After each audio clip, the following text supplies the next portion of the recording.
Hey everyone, and welcome back to my channel. My name is Josh and this is your stimulus check update for the second stimulus package for Wednesday, August 26th. I hope everyone is off to a good and safe start to their Wednesday so far. In this video, I'll be discussing both the first and second stimulus check. I'll also be discussing unemployment, what key Republicans and Democrats now have to say about the next relief package, and then I'll be wrapping up this video by answering some of the comments and questions that I received in my previous video.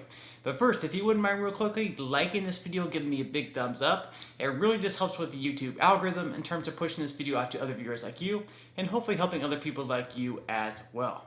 Okay, so I'm going to kick off today's video with another quick update on the federal unemployment insurance benefits. Now, at this point in time, the only two states who have started paying out the federal benefits once again to their residents are Arizona and Texas.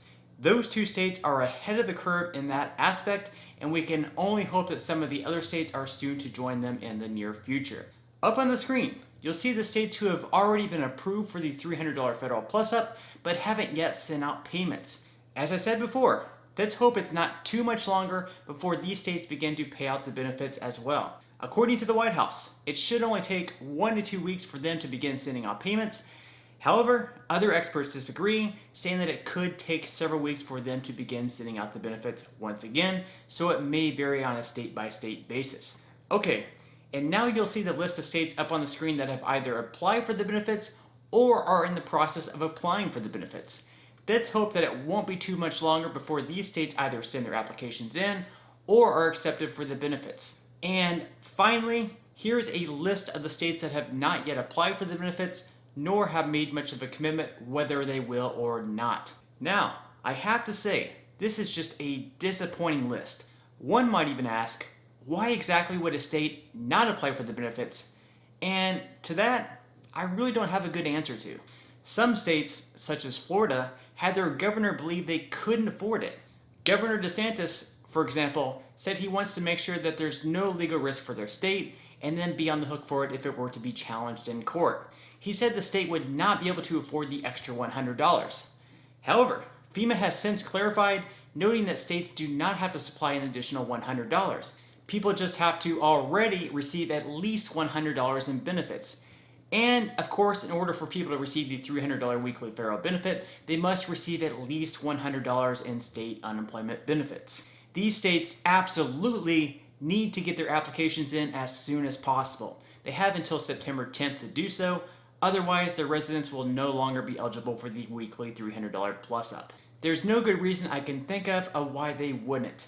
And finally, South Dakota is the only state at this point in time to outright decline the federal benefits, with their governor citing that their state is doing just fine and they won't need the extra help. South Dakota currently has a 6.3% unemployment rate, which is 3.2% higher than what it was back in March, but down considerably from its peak in April when it was at 10.9%. Still though, I have to say I'm pretty surprised they outright declined it.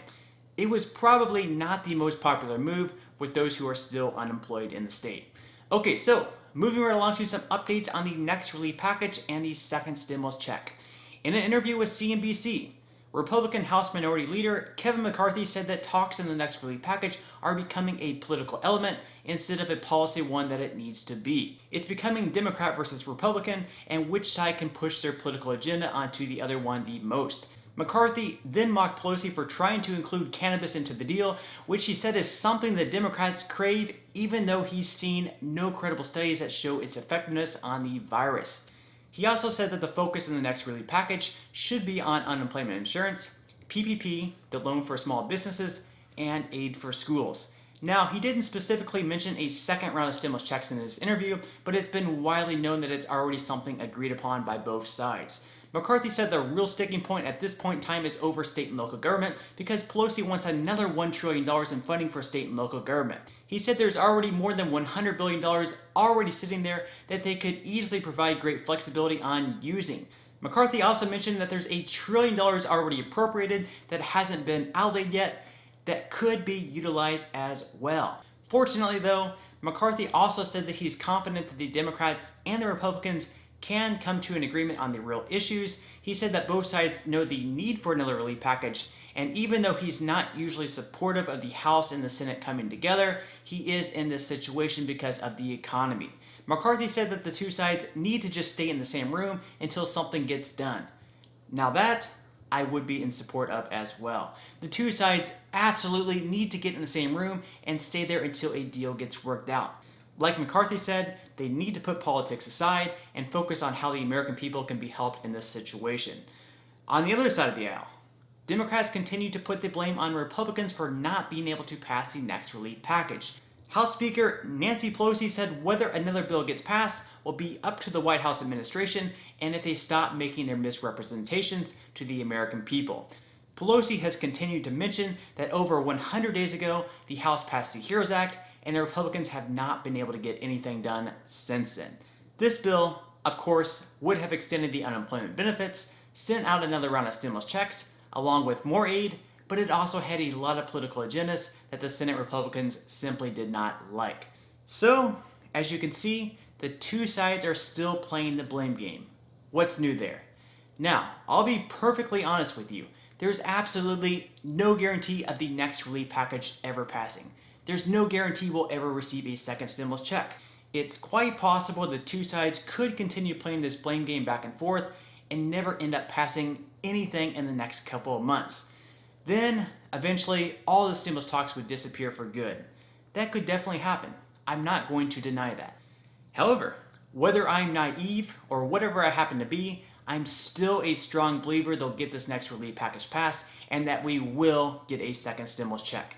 More than likely, we'll end up seeing a slimmed down deal that includes the extension of the federal unemployment benefits, stimulus checks, PPP, food assistance, school aid, among other things such as postal service funding. It's just hard for me to see them not passing this, but again, maybe I'm too naive. I'm not giving up on this just yet. Our politicians have been dangling this check in front of us for the past several months. As I've said time and time before, it would be more or less political suicide on their part to not get anything done.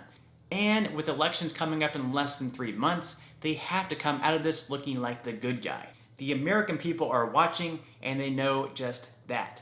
So they need to put their political agendas aside, put their egos aside, and get this bill done. Not for them, but for the American people. There is no excuses for sitting on the sideline right now and pointing fingers. It's just simply inexcusable. Okay, so at this point in time, I'm just going to give a quick update on the first round of stimulus payments because unfortunately, there are still millions of Americans who haven't even received their first stimulus check yet. With that said, let me know in the comment section below if you've received your first stimulus check or if you're still waiting for it at this point in time.